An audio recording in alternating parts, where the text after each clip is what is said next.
The lovely Tinchy Stryder has just finished working on his new album, Third Strike, which is due to be released in November. This time, the rapper is going a little bit deeper and a little bit darker. Yeah, it's a bit different compared to the previous album, Catch 22, which was a bit more, I guess with Catch 22, I was recording as I was going along, as in I had a few singles out that done what they done, they were successful for me in the charts, and then it got to a time where an album was needed.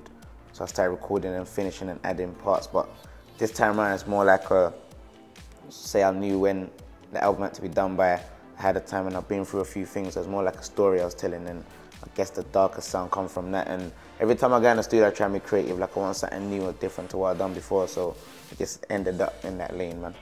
This is Tinchy's third album, and he's a big deal these days. So how has life changed now he's living in the spotlight? When I was younger, it was one of them things where you used to feel like, yeah man, I want one day you're walking, everyone just snapping you up and, you know, people stopping you, but it gets to a stage where you think maybe you need that bit of peace and privacy, and I'll talk about that in one of the songs.